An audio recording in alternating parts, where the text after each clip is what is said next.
Old pension scheme, देश भर के सरकारी कर्मचारियों ने दिल्ली में भरी हुंकार, रामलीला मैदान में जुटी भारी भीड़। जय हिंद मेरे प्यारे साथियों। तो कैसे हैं आप सब? आशा करता हूँ आप सब अच्छे होंगे।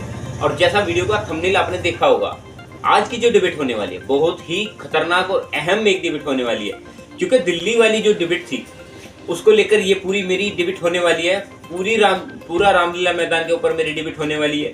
क्या क्या उसमें अपडेट हुई, क्या क्या उसमें आपने योगदान दिया, एक एक पॉइंट मैं आपको ऐसा बताऊंगा ताकि आपको पूरी नॉलेज समझ में आ सके। जो जनसैलाब दिल्ली के रामलीला मैदान में दिखाई दिया, इतना बड़ा जनसैलाब आज तक किसी भी रैली में दिखाई नहीं दिया। मंत्रियों तक की रैली में इतना जनसैलाब नहीं हुआ है जितना कि आप लोगों ने एकजुटता दिखाई है। अब अगर हम बात करते हैं, बहुत जगह से जो है धरना प्रदर्शन के लिए कर्मचारी गए हैं, क्योंकि आपने अपने हक के लिए इतना लंबा संघर्ष किया है। वो सब देखने के लिए दिल्ली का जो रामलीला मैदान था वो भी कम पड़ गया, क्योंकि इसमें जो एकजुटता आपने दिखाई है ना पुरानी पेंशन योजना की मांगों को लेकर, उसको देखकर देश भर की मीडिया भी परेशान कि इतनी जो है भीड़ किसी भी रैली में आज तक दिखाई नहीं दी। जो आज मेरा मुद्दा होने वाला है बहुत अहम और स्पेशल होने वाला है। आप वीडियो को अंत तक जरूर देख लेना ताकि आपको मेरी वीडियो की पूरी नॉलेज समझ में आ सके।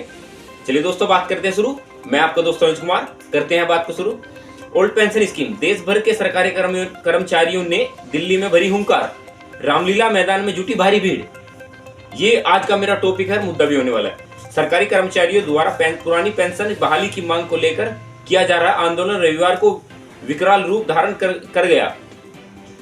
दिल्ली के रामलीला मैदान में आंदोलनकारी लोगों की इतनी भीड़ अंदाजा न हो तो केंद्र की भाजपा सरकार को था, और ना ही किसी भी सरकार को, ना ही दिल्ली सरकार को, क्योंकि इतनी ज्यादा भीड़ थी रैली के अंदर कि उसमें पैर रखने के लिए जगह नहीं थी।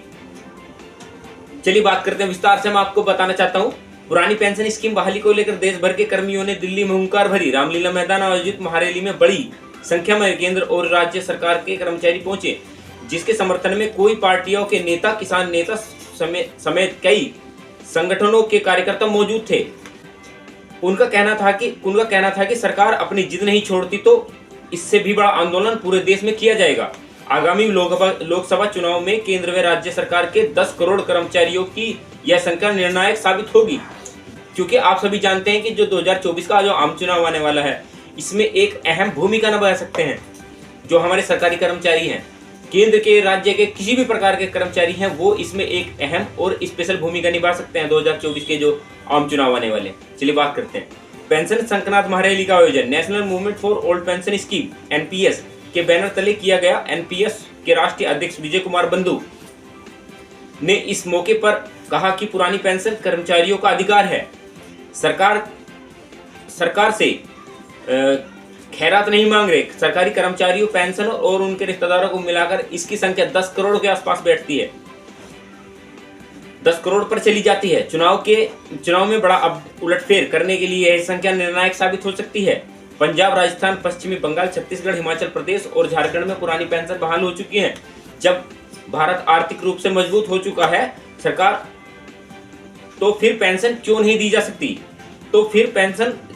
सकती? सरकार बातें नहीं मानती तो जल्द ही वोट फॉर ओपीएस का मुद्दा दोबारा से गरमाएगा। इसके तहत अभियान भी चलेगा दोस्तों। रैली के चलते रामलीला मैदान के चारों तरफा सभी सड़कों पर घंटों तक जाम भी बना रहा। सरकारी कर्मचारियों द्वारा पेंशन बहाली की मांग को लेकर किए जा रहे आंदोलन रविवार को विकराल रूप धारण कर गया। दिल्ली के रामलीला मैदान में आंदोलनकारियों की भीड़ इतनी भीड़ थी कि इस भीड़ का अंदाजा किसी भी सरकार को नहीं हुआ कि इतनी भीड़ आखिर आई कैसे। पुरानी पेंशन स्कीम कर्मचारियों का हक, भूपेंद्र हुड्डा ने कहा कि पुरानी पेंशन का जो अधिकार है, वो पुरानी पेंशन का अधिकार कर्मचारियों को मिलना जरूर चाहिए। इस मौके पर हरियाणा के पूर्व मुख्यमंत्री दीपेंद्र सिंह हुड्डा ने कहा कि पुरानी पेंशन योजना कर्मचारियों का हक है, मांगे एकदम जायज हैं और सरकार को इसे लागू करना चाहिए, क्योंकि कर्मचारियों के इस आंदोलन का पूर्ण समर्थन करते हैं।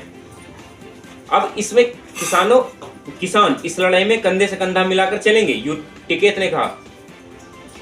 भारतीय किसान यूनियन के अध्यक्ष राकेश टिकैत ने कहा कि पुरानी पेंशन स्कीम को पूर्ण समर्थन है।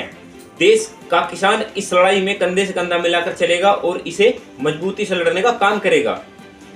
अब संजय सिंह ने क्या कहा? देश भर के कर्मचारी और मोदी सरकार के खिलाफ हैं। संजय सिंह, आम आदमी पार्टी के राज्यसभा सांसद संजय सिंह ने कहा कि देश भर के कर्मचारियों ने पुरानी पेंशन बहाली को लेकर मोदी के खिलाफ मोर्चा खोल दिया है।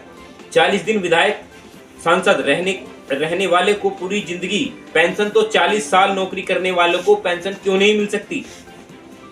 आगे कहा कि दिल्ली के मुख्यमंत्री अरविंद केजरीवाल का नारा है कि जहां आपका शासन वहीं पुरानी पेंशन। चलिए बात करते हैं, कांग्रेस ने हमेशा कर्मचारियों के हित में सर्वोपरि रखा है, लवली का बयान है। उत्तर प्रदेश अध्यक्ष अरविंद सिंह लवली ने कहा कि कांग्रेस ने हमेशा कर्मचारियों के हित में सर्वोपरि रखा है। कांग्रेस पार्टी की जिन राज्यों में सरकारें हैं वहां अध्यक्ष राहुल गांधी के आदेशानुसार पुरानी पेंशन लागू हो चुकी है। सबसे पहले सरकारी कर्मचारी को ओल्ड पेंशन स्कीम को लागू किया गया था। साथ ही अनुबंधित गेस्ट टीचर व अन्य विभागों के कर्मचारियों के भी तुरंत भुगतान का नियम प्रभाव से लागू किया गया था। दोस्तों, अगर आपको मेरी डिबेट अच्छी लग रही है तो इस डिबेट के बारे में एक जो आपके मन में कैसा भी कमेंट्स हो उस कमेंट को जरूर करना। चलिए बात करते हैं, केंद्र में कांग्रेस की सरकार आई तो पहले दिन से ही लागू होगी पुरानी पेंशन योजना। डॉक्टर उदित राज का यह बयान है। अब देश और दिल्ली में कांग्रेस पार्टी कर्मचारियों के साथ खड़ी है। इस मौके पर पूर्व सांसद उदित राज ने कहा कि इंडिया की सरकार यानी कांग्रेस की सरकार केंद्र में आई तो पहले ही दिन पुरानी पेंशन को बहाल कर देंगे। नई पेंशन योजना का पूर्ण विरोध करते हैं। देश के जो भी मुद्दा उठता है किसी भी प्रकार का, मैं हमेशा उठाता हूं। चलिए इसमें बात करते हैं। देश के सभी कर्मचारियों के साथ खड़ी है कांग्रेस पार्टी।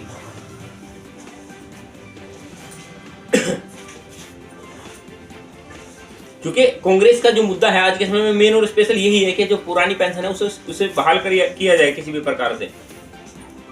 पूर्व सांसद संदीप दीक्षित सहित कई अन्य समर्थन देने नेतागण भी पहुंचे। उन्होंने कहा कि सरकारी कर्मचारियों की रैली में मौजूद मोदी सरकार के खिलाफ बिगुल बज चुका है। 2024 में भाजपा का तय है कि क्योंकि भाजपा देश भर के सरकारी मोदी सरकार के खिलाफ मतदान करेंगे, जो भी सरकारी कर्मचारी होंगे। अब इसमें जो एक स्पेशल एक मेन पॉइंट होने वाला है वो क्या है, चलिए बात करते हैं। बड़ी संख्या में शामिल हुए रामलीला मैदान में आयोजित इस रैली को पेंशन संक्रांत महारैली का नाम दिया गया। रैली में हजारों की संख्या में राज्य के और केंद्र के कर्मचारियों के शामिल होने की हुए थे। रविवार सुबह 11 बजे रामलीला मैदान खचाखच भरा हुआ था। बैठने की जगह नहीं होने की वजह से रामलीला मैदान की चारों तरफ सड़कों पर भी प्रदर्शनकारियों नारेबाजी करते दिखाई दिए। रैली की वजह से दिल्ली वाले को ट्रैफिक की जाम का सामना करना पड़ा। अब दोस्तों, मैं मानता हूं जो भी मेरी ये डिबेट हुई है उसको लेकर आपके मन में जैसा भी सवाल हो, जो भी सवाल आपके मन में हो, कैसा भी सवाल हो, आप मेरी जो डिबेट हुई है इसको लेकर वीडियो में कमेंट्स कर सकते हैं। और मैं समझ सकता हूं कि अभी तक आपने चैनल सब्सक्राइब कर भी दिया होगा, उसके लिए बहुत बहुत धन्यवाद है। और लास्ट में मेरी प्लेलिस्ट भी आपको दिखाई दे जाएगी, उस पर भी आकर आप क्लिक कर सकते हैं और भी देख सकते हैं, क्योंकि मेरी जो हमेशा वीडियो बनती है वो केवल ईपीएफओ के लिए बनती है, यानी कि आप लोगों के लिए बनती है। चलिए दोस्तों, आशा करता हूँ मेरी वीडियो बनाने का जो मकसद था वो आपकी समझ में भी आया होगा और वीडियो को जरूर शेयर कर देना। चलिए बात करते हैं नेक्स्ट वीडियो में, तब तक के लिए जय हिंद जय भारत।